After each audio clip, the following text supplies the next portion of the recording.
l'exercice ne devienne pas trop ennuyeux, nous allons passer provisoirement à la modélisation des autres objets de la scène. Nous reviendrons bien entendu à la fin de l'exercice sur la suite de la modélisation des meubles de cuisine. Alors donc je disais les différents objets qui font partie intégrante de la scène, en particulier la tasse, la lampe, le tabouret, la carpette et le plat. Nous allons donc commencer par le plat qui est le plus facile à modéliser. Alors donc je vais pour ce faire ouvrir une nouvelle fenêtre. Donc j'appuie simultanément sur les touches CTRL plus N. Alors ne vous inquiétez pas, votre scène n'a pas disparu. Il suffit simplement d'aller dans le menu fenêtre et d'aller chercher votre scène qui apparaît ici. Alors à la fin de l'exercice, nous fusionnerons tous les objets avec la scène de départ. Alors pour cet exercice-ci, nous allons tout d'abord construire, modéliser un cylindre. Donc faites un clic gauche sur le cube, vous ne lâchez pas le bouton gauche de la souris et vous le relâchez lorsque vous arrivez sur cylindre. Vous allez dans Objet, caractéristiques de l'objet, tapez une valeur de 12 cm pour le rayon, de 12 cm pour la hauteur, on laisse un à segment de hauteur, segment de rotation également 12, j'appuie sur Enter pour bien confirmer tout. Alors maintenant, je vais zoomer sur ce cylindre en appuyant sur la touche S du clavier, je me positionne comme ceci, je vais convertir ce cylindre en appuyant sur la touche C, C comme convertir, je passe en mode point, à l'aide du pinceau sélection, donc la touche 9 du clavier, je clique sur ce point, le point central, j'appuie sur la touche Delete pour supprimer tous les polygones qui se trouvent dans la partie supérieure du cylindre. Je suis toujours en mode point, je sélectionne tous les points en appuyant simultanément sur les touches CTRL plus A. Nous voyons que 49 points ont été sélectionnés. Comme tout à l'heure, il suffit de faire un clic droit, de cliquer sur Optimiser pour réduire ce nombre de points. Vous voyez ici, nous sommes arrivés maintenant à 25 points. Je passe en mode polygonal. Je me positionne comme ceci. Je suis toujours en mode de sélection pinceau. Et puis, avec mon pinceau, je passe au-dessus de ces parties-ci, comme ceci. Je les sélectionne toutes. Alors là, je vais appuyer sur la touche T du clavier. T, c'est l'échelle. Et puis, je me positionne la souris, par exemple, ici. Je vais vers la gauche, vers la droite, j'agrandis. Donc, vers la gauche, je diminue. Et je vais jusqu'au moment où j'obtiens plus ou moins 82%. Je relâche tout. Je vais maintenant sélectionner l'ensemble des polygones. J'appuie simultanément sur les touches CTRL plus A. Ensuite, je vais donner une épaisseur à ce plat en appuyant sur la touche D. Je me positionne ici. Je clique sur le bouton gauche de la souris, je ne lâche pas. Je vais vers la droite et là, je vais dans Décalage et je tape une valeur de 0.9, donc 0.9. J'appuie sur Enter. Alors maintenant, nous allons appliquer une technique qui vise à éviter cette trop grande segmentation. Nous allons donc en quelque sorte lisser, arrondir ce plat. Il suffit d'appuyer continuellement sur la touche Alt du clavier et de cliquer sur cette fonction-ci intitulée HyperNURBS, donc Alt plus HyperNURBS. Et là, nous avons un plat qui est beaucoup plus arrondi. Alors nous pourrions appliquer une texture, ce sera sans doute une texture temporaire. À la fin du travail, nous améliorerons forcément ces textures. En attendant, vous pouvez aller dans Médiathèque, donc l'onglet Médiathèque. Là, vous allez dans Glass Cobalt. Alors si vous n'êtes pas à cet endroit, vous cliquez ici sur le petit personnage, Pré-réglage. Vous allez dans le dossier Visualize, vous cliquez deux fois. Ensuite dans Materials, et donc comme matériel, nous allons appliquer un matériel plus proche du vert en appuyant deux fois sur Glass. Et là, vous glissez déposez, par exemple celui-ci, Glass Cobalt, comme ceci. Nous effectuerons un rendu en appuyant simultanément sur les touches CTRL plus R. Alors, nous avons ici un premier résultat. Nous avons ici un peu de sorte de petites taches noires. Nous allons tenter de diminuer le nombre. Donc, vous allez dans le gestionnaire d'attributs, le gestionnaire de matériaux plutôt, en bas à gauche dans la partie inférieure de votre écran. Vous cliquez deux fois sur la sphère. C'est le paramètre diffusion qui doit être modifié. Au lieu d'avoir du 25%, vous tapez une valeur de 10%. Je pense que le résultat sera déjà meilleur. Avant de vérifier, nous avons ici une trop grande spécularité sur l'objet. Donc cette espèce de tache de lumière qui vient frapper en quelque sorte la sphère. Donc vous allez dans spécularité et vous diminuez son intensité à 80%. J'appuie sur Enter. Vous fermez le modificateur de matériaux. Vous faites un nouveau rendu, CTRL plus R. Je vous propose d'enregistrer votre travail en appuyant simultanément sur les touches CTRL plus S, ou alors, moi ce que je vais faire, fichier enregistré sous, et puis là je vais taper par exemple plat. Vous cliquez sur le bouton enregistrer. Nous poursuivons la modélisation des différents éléments constitutifs de notre cuisine, en particulier donc les objets.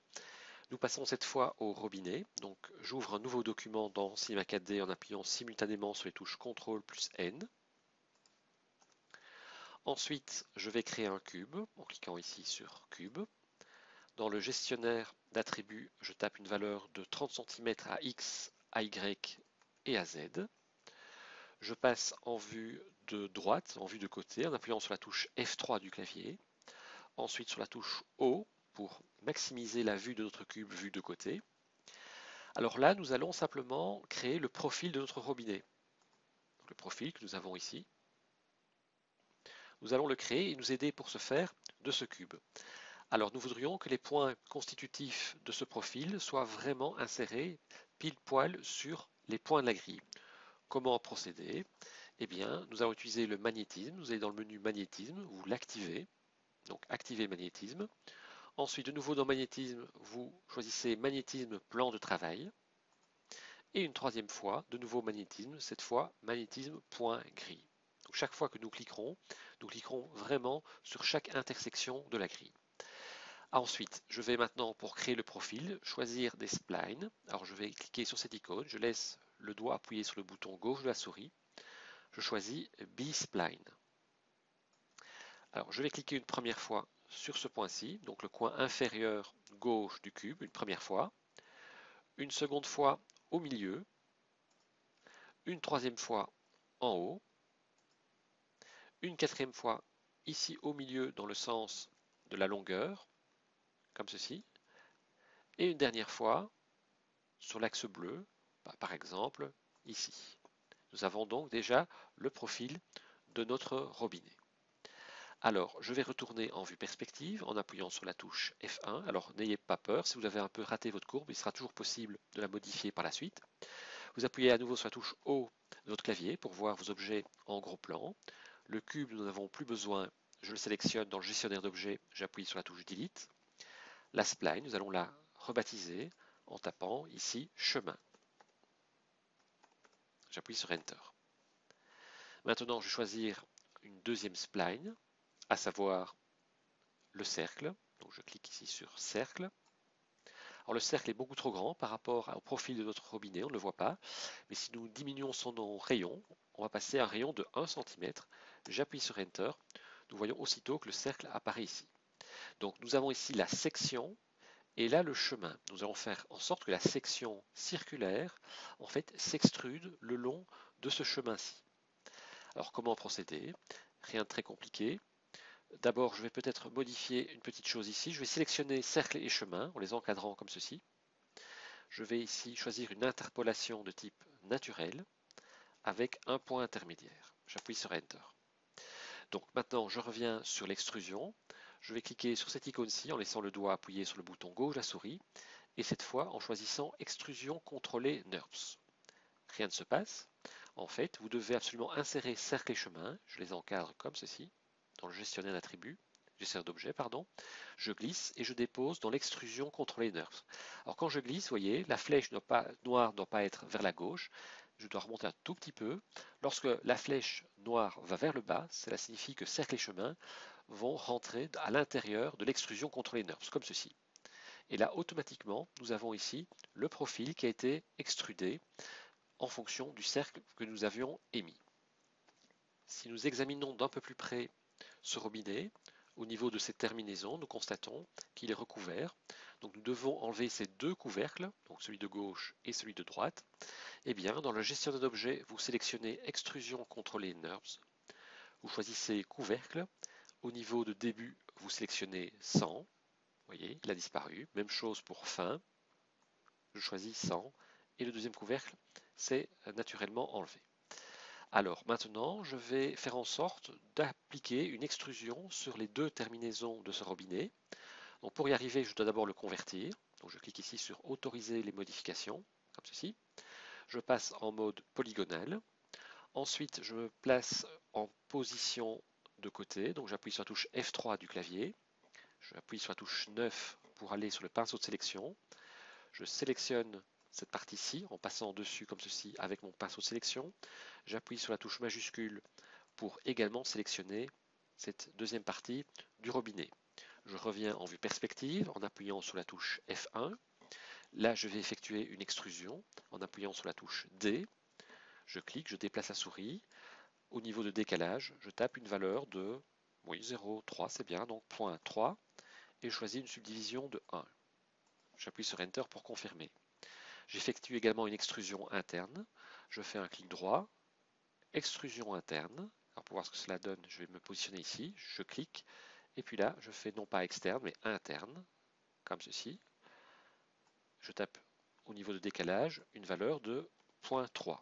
Je laisse 1 au niveau de la subdivision. Alors, il nous reste maintenant... Ah oui, j'ai oublié quelque chose. Vous voyez qu'en fait, j'ai oublié de cocher la case ici, limitée aux éléments invisibles.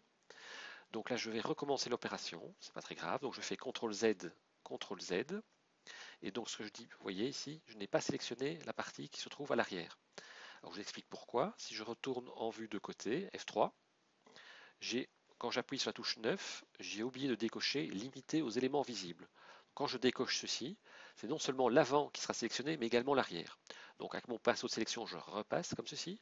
J'appuie sur la touche CTRL, majuscule pour sélectionner cette deuxième partie. Et normalement, si j'appuie sur la touche F1, je regarde ici si l'arrière est également sélectionné, c'est parfait.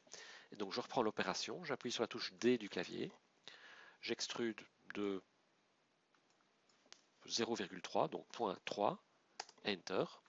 Je fais un clic droit, je fais une extrusion interne, également avec la souris comme ceci. Là, c'est une extrusion externe. Là, je fais interne comme ceci. Non pas 0,57, mais 0,3. J'appuie sur Enter. Alors maintenant, je vais faire en sorte que ce robinet soit plus lissé au niveau de son profil. Pour l'instant, tout à l'heure, nous avons fait en sorte que le profil soit naturel.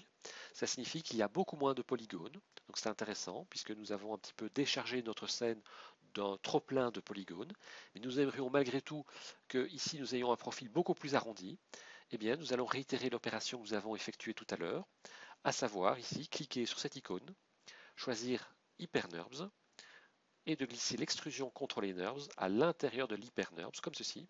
Donc je déplace la flèche noire va vers le bas, je peux lâcher, et là nous constatons que certes, il y a un peu plus de polygones, mais beaucoup moins qu'au départ, et là nous avons vraiment un profil qui est nettement arrondi. Donc je désélectionne ma sélection, donc je fais sélection, tout désélectionner, et donc nous avons ici un robinet. Alors nous n'allons pas trop y travailler, puisque si nous examinons la scène, nous voyons ici qu'il est vraiment au fond de la scène, donc inutile de trop travailler dessus. On peut simplement l'enregistrer, vous faites Fichier, Enregistrer sous, et là, vous tapez robinet. J'appuie sur enregistrer.